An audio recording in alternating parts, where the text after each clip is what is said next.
question is, you live in the freest, greatest, best country God gave man. How do you take advantage of the freedom in spite of government? In other words, be the master of your own destiny. You know, a lot of people, I guess, are envious of rich people and successful people. I'm not one of those people. I want to learn from them. Now, you've heard the name the Koch brothers. It's almost a pejorative used by Democrats like Harry Reid, the president, Hillary Clinton, and others. But what do you really know about the Koch brothers, Charles and David Koch? Not a lot. I can tell you that in 1967, Charles Koch took over his father's company, began the process of growing it from a $21 million startup into a global corporation with revenues of about $115 billion. You know, he started as an MIT engineer, and he was able to grow Koch Industries into one of the largest private companies in the world today, with growth exceeding that of the S&P 500 by almost 30-fold over the last 5 decades. And they used a specific, unique, 5-dimensional management process, and the system is called market-based management. And based on their cross-disciplinary studies, experimental discovery, and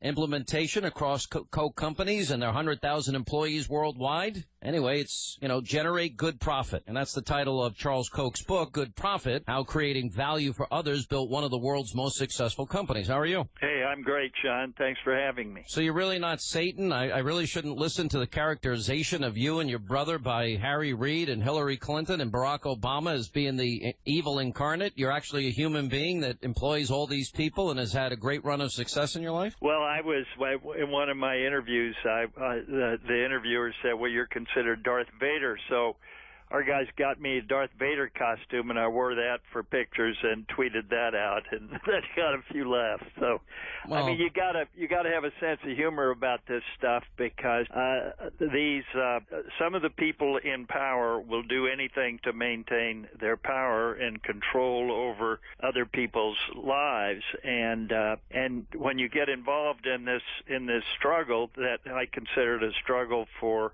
a system of freedom and opportunity versus one of control, dependency, and poverty, you've got to expect that. I mean, it's what Harry Truman said: if you can't stand the heat, go in the kitchen. So I try to take all this in stride and with good humor.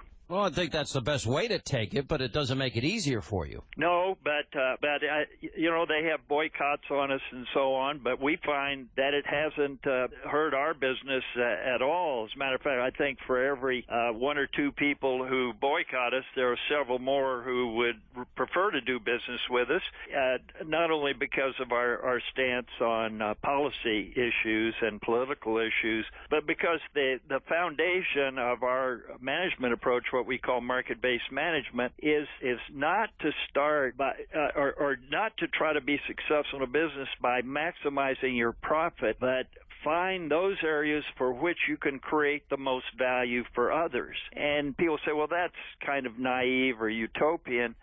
Well, we've got 50 or 60 decades to prove that's not the case. I mean, with a customer, unless you're creating value for them, why will they do business with you? If you have employees, unless you're helping make their lives better, why will they stay with you? Or if they do, why will they be passionate about what they're doing and help you create value? And that goes all the way through all businesses' constituents. In other words, you're basically talking about a very basic but profound and simple principle, and that is win-win. In other words, absolutely. It's what we call a system of mutual benefit. And that's when we're involved in the policy and political arena, that's what we're trying to do, as you suggest, change the trajectory of the country, which is headed toward this system of control, dependency, a two-tiered system that's making the poor poorer and making a few cronies wealthier, instead to change the trajectory from that to one in which people succeed by helping other people improve their lives. And that's not only good in material terms, that affects the entire culture.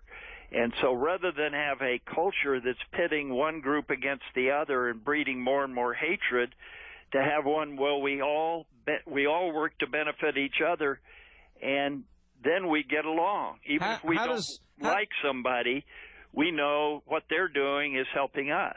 How does this manifest in your management style? If you have 100,000 employees, how do they benefit by working for you? Well, basic to our management philosophy is to give every employee the opportunity to fully develop his or her capabilities and apply those to creating real value, and then reward them for that. For example, any employee through the company can make more than his or her boss. I mean, it's like the Cleveland Cavaliers. LeBron James makes more than the coach. Why? Because he's the reason they're coming, the fans are coming to see the team. So he's driving more value than the coach is. So that's the way we try to reward our people, and then help everybody get in a position, in a job that they have a passion for and really want to work at and create value in. One of the biggest mistakes I think government ever made is, and I thought this was a brilliant idea by then President Reagan, was a commission that was called the Grace Commission. And what they did is they brought in some of the best and brightest business minds in the country, and they were tasked with putting together recommendations on how you can run our government more like a business, more successfully. And, of course, they came up with recommendations, and government being as incompetent and bureaucratic as it normally is, they didn't adopt one of their recommendations. When you look at government, because I think a lot of people associate you with being involved in politics, and I don't really see you as a rigid ideologue in any way. I think you've supported people from both parties, and I see you more as libertarian, I think, than anything else. But what could government learn from what you're proposing in terms of your business philosophy? Well, central to our philosophy is that to succeed and to be able to create value long term, you need to understand what capabilities you have that will create superior value, and then fully develop those and concentrate on those areas. Well, government should apply the same thing. Government is the agency that has a legal monopoly on force. So it should focus on things where force works better than voluntary cooperation and competition. And that would be things like national defense, police, and I would like the government to focus more on making Americans safer than all the other things it's doing, then it's distracting it from that. And protecting the environment. I mean, we can't have people dumping their trash on their neighbors or in the air. So those basic things to set the rules of the game and enforce them, and let then the people be free to innovate and contribute and to help each other improve their lives. You don't sound that reasonable. You don't really sound like Darth Vader. Why do you think that you and your brother, the Koch brothers, have become so demonized? Because you do have a stake, as we all do, in the outcome and the success of the country and our government. So you, like everybody else, I mean, you have maybe more financial means than other people, but you've decided to voice your opinion at times, and you've decided at times to support candidates that you think would be good for the country. And yet, as a result of that, you have become persona non grata by certain people in Washington. What do you make of that? Well, I've been involved in understanding, developing, and applying these ideas, these principles for over 50 years, and it's only in the last 12 years that I've got really involved in politics, and they more or less left me alone as I was just educating, helping people learn these ideas so they could use them to improve their lives as they've improved my life. But then once we got in politics and started trying to find politicians and advance policies consistent with these ideas, then it threatened them. It threatened their power base,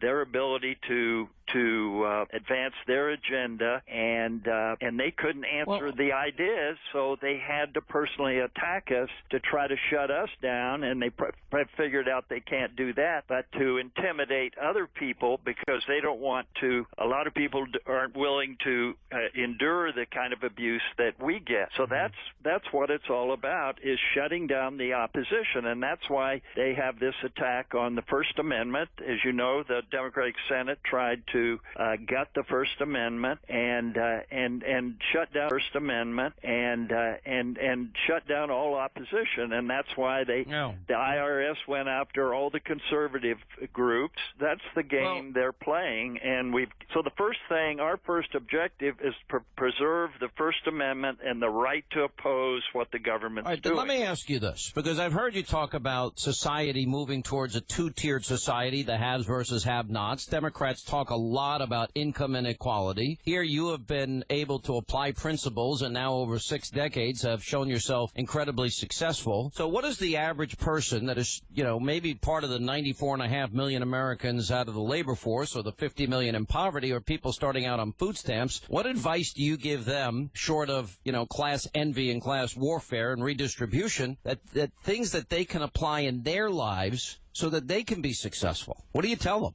Well, I'll go back to what happened to me and why I think I've been successful, way more successful than I ever deserved or ever dreamed of. And it's because I had a father who made me work in all my spare time from the age 6. And that was digging up dandelions, baling hay, shoveling out stalls, milking cows, digging ditches, every dirty job. And this is the thing. This is why, as you say, the underemployment and the unemployment is so devastating. If the studies show, if you don't learn to work at an early age, by the time you're 40 or so, you have never developed the habits and the knowledge of how to work productively with others. You don't learn the discipline. You don't learn to cooperate. You don't learn this system of mutual aid. That is, if several of you working on a dirty job, if you don't aid each other, it's going to be more difficult for everybody. And so that's critical, is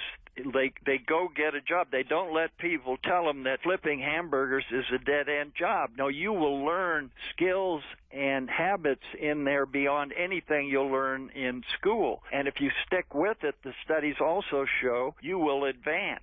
If you try to learn and improve and contribute, you'll soon be an assistant manager. You'll probably get a piece of the action, and you can go from there. But if you never get a job and you're unemployed, that is the real dead end. I got to tell you, from my own life experience, doing all these blue-collar jobs and washing dishes and cooking and being a busboy, a waiter, bartender, and I painted houses and hung wallpaper and laid tile and framed houses and did roofing 2 decades of my life. I can confirm that that's 100% right. Last question, are you going to get involved in this election season? Is there anybody that you like more than others? No, I don't. At this point, I don't have a favorite candidate. So, and we have never gotten involved in presidential primaries. If somebody really stands out, if somebody is a lot more in harmony with our principles on how to move us toward a system where people succeed by helping others improve their lives rather than... Then you'll jump in? And is appealing to the electorate and has a chance of winning the general, then we would. But short of that, no, we won't. All right, I got to roll, but the book is up on our website, Hannity.com. Charles Koch, it's called Good Profit, How Creating Value for Others Built One of the World's Most Successful Companies, and you can certainly learn a lot from it. Charles Koch, it's nice to meet you and nice to talk to you, and thanks for being on. Yeah, thanks for having me, Sean. Appreciate it. I'm glad you're not Darth Vader, too. It's very, very reassuring. Thanks. I'm working on it. Yeah, I think I'm filling that void this week. Anyway, thank you. Okay, thanks. 800-941-SEAN.